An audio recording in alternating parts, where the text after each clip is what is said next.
1200 ఏళ్లుగా శాస్త్రవేత్తలకి అంతుచిక్కని ఒక రహస్యం. ఒక పెద్ద బండరాయిని పైనుండి కిందికి చెక్కి ఇంత భారీ కట్టడాన్ని ఎలా నిర్మించారు? ఇది నిజంగా మనుషులే కట్టారా? లేక వేరే ఏదైనా రహస్యం ఉందా?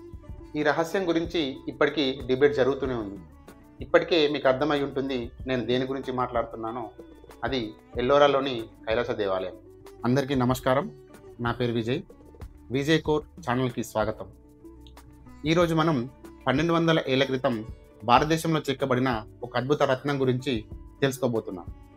ఇది కేవలం ఒక ఆలయం మాత్రమే కాదు, శిల్పకళ, శాస్త్ర విజ్ఞానం, భక్తి వీటన్నింటినీ కలిపిన ఒక మహత్తర సృష్టి. ఈ కైలాసనాథ దేవాలయం ప్రపంచంలోనే అతిపెద్ద మోనోలిథిక్ నిర్మాణం. అంటే ఒక పెద్ద బండరాయిని చెక్కి నిర్మించిన అతిపెద్ద దేవాలయం.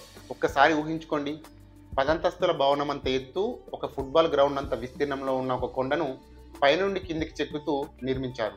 దాదాపు 2 లక్షల టన్నుల రాయిని ఈ కొండ నుండి తొలగించారు. మరి మన ఆర్కియాలజిస్టులు ఏమంటున్నారో తెలుసా? వాళ్ళు ఒక ఎవిడెన్స్ కనుగొన్నారు. ఆలయ గోడలు మరియు శిల్పాలపై సాధారణ పనిముట్లతో చెక్కిన గుర్తులు నేటికి ఇంకా మనకు కనిపిస్తూనే ఉన్నాయి. ఈ రాతిని చెక్కే కళ భారతదేశానికి కొత్తేమీ కాదు. కైలాస ఆలయం కట్టకముందే మౌర్య చక్రవర్తి అశోకుడు బీహార్లో బారాబార్ గుహలను నిర్మించాడు. అజంతా, ఎలిఫెంటా, పల్లవుల మహాబలిపురంలోని పంచరథాలు అప్పటికే ఉన్నాయి. సుత్తి, ఉలి లాంటి సాధారణ పనిముట్లతో 2 లక్షల టన్నుల రాయిని తొలగించారు. ఇంత భారీ మొత్తంలో ఈ రాయిని తొలగించడానికి సుమారు 11,000 ట్రక్కులు అవసరం అవుతాయి. ఆశ్చర్యంగా ఉంది కదా? చాలామందికి ఒక సందేహం వస్తుంది. ఈ గుడిని మానవులు కట్టారా? ఏలియన్సా? లేక సూపర్ పవర్స్ ఉన్న హ్యూమన్సా? ఈ ప్రశ్న నేటికి చాలామందిని వెంటాడుతూనే ఉంది. ఈ కళ తరతరాలుగా మన పూర్వీకుల నుండి వస్తున్న ఒక అద్భుతమైన నైపుణ్యం. ఇప్పుడు మన ముందున్న బిగ్ క్వశ్చన్, ఈ ఆలయాన్ని ఎవరు కట్టారు? బరోడాలో దొరికిన రాయి శాసనాల ప్రకారం రాష్ట్రకూట వంశానికి చెందిన 2వ రాజైన కృష్ణవన్ దీన్ని నిర్మించాడు. కేవలం ఇతను పరిపాలించింది 18 సంవత్సరాలే. ఇంత పెద్ద ఆలయాన్ని 18 ఏళ్లలో ఇతను ఎలా నిర్మించాడు?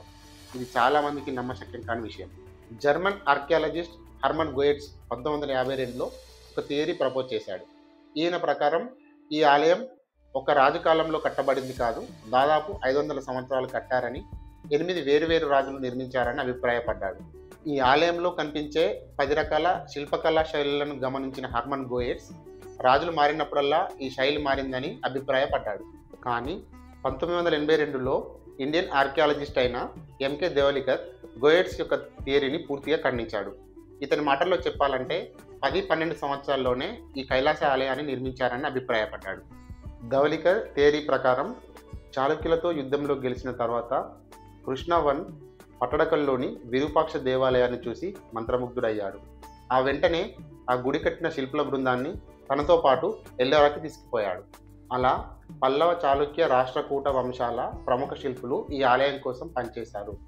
అందుకే కైలాస ఆలయంలో మనం గమనిస్తున్న వేరువేరు శైలులు రాజులు మారినందువల్ల కాదు, శిల్పులు వేరే వేరే ప్రాంతాల నుండి రావడం వల్లే. ఇప్పుడు అసలు ప్రశ్న, ఇంత భారీ ఆలయాన్ని కేవలం 12 ఏళ్లలోనే ఎలా కట్టారు? ధవలికర్ ఈ సమాధానం కోసం అన్వేషిస్తున్నప్పుడు ప్రాచీన భారతీయ శిల్పశాస్త్ర మానసర అనే గ్రంథం అతనికి లభించింది. ఈ గ్రంథం ప్రకారం ముందుగా ఆర్కిటెక్ట్స్ ఒక పెద్ద బసాల్ట్ కొండను ఎంచుకున్నారు. ఆ కొండను కొట్టిన వచ్చిన శబ్దం విని లోపల ఎలాంటి పగుళ్ళు లేవని కన్ఫర్మ్ చేసేవారు. తర్వాత ఆ కొండపైన ఆలయం యొక్క పూర్తి బ్లూ ప్రింట్ను గీసుకున్నారు. తర్వాతి ప్రక్రియ ఆలయాన్ని పైనుంచి కిందికి చెక్కడం. ఆలయం మధ్యలో ఉండేలా చుట్టూ 3 కందకాలు తవ్వారు. అది ఎలా చేశారంటే, రాయిపై వరుసగా రంధ్రాలు చేసి అందులో ఎండిన చెక్క ముక్కలు పెట్టేవారు. వాటిపై నీరు పోయగానే ఆ చెక్క ముక్కలు ఉబ్బి రాయిపై విపరీతమైన ప్రెజర్ క్రియేట్ చేసేవి. ఈ ప్రెజర్ కారణంగా రాయి గీతల వెంబడి సమానంగా పగిలిపోయేది. అక్కడి నుంచి వర్క్ చాలా ఈజీ అవుతుంది. చాలామంది కార్మికులు సుత్తి మరియు ఉలి వంటి పనిముట్లతో ఈ రాళ్లను తొలగించేవారు. ధవలికర్ లెక్కల ప్రకారం దాదాపు 20 లక్షల క్యూబిక్ అడుగుల రాయిని తొలగించాల్సి వచ్చింది. ఊహించండి, రోజుకు 250 మంది కార్మికులు 4 క్యూబిక్ అడుగుల చొప్పున రాయిని తీస్తే కేవలం 6 సంవత్సరాల్లోనే కందకాలు మరియు ఆలయ పైభాగం పూర్తయ్యేది. ఆ తర్వాత మరో 6 సంవత్సరాలలో గుహలు, శిల్పాలు, ఇతర నైషీ పనులు పూర్తయితే మొత్తం 12 సంవత్సరాల్లోనే ఈ మాస్టర్ పీస్ రెడీ అయ్యిందని ధవలికర్ గారి అభిప్రాయం. ఇదంతా బాగానే ఉంది, కానీ ఆ 2 లక్షల టన్నుల రాయి ఎటు వెళ్ళింది?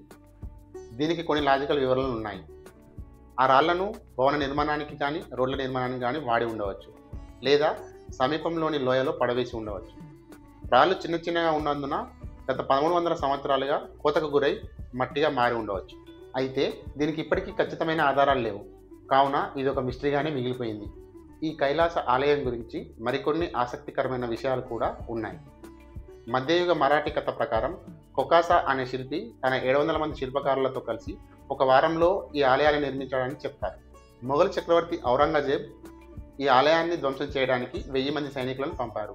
వారు 3 సంవత్సరాలు కష్టపడ్డా ఏదో కొద్దిపాటి నష్టం తప్పిస్తే ఈ ఆలయాన్ని పూర్తిగా ధ్వంసం చేయలేకపోయారు. కైలాస ఆలయం కేవలం ఒక దేవాలయం మాత్రమే కాదు, అది ఒక స్ఫూర్తి. విశ్వాసం, విజ్ఞానం, సంకల్పం కలిసినప్పుడు మనిషి సాధించగల అద్భుతానికి ప్రతీక ఈ ఆలయం. ఇలాంటి అద్భుతాలు మన భారతదేశ చరిత్రలో ఇంకా ఎన్నో దాగి ఉన్నాయి. మీరు ఈ దేవాలయాన్ని సందర్శించారా? మీకేమైనా ఈ దేవాలయం గురించి రహస్యాలు తెలిస్తే కామెంట్స్ రూపంలో మాతో పంచుకోండి.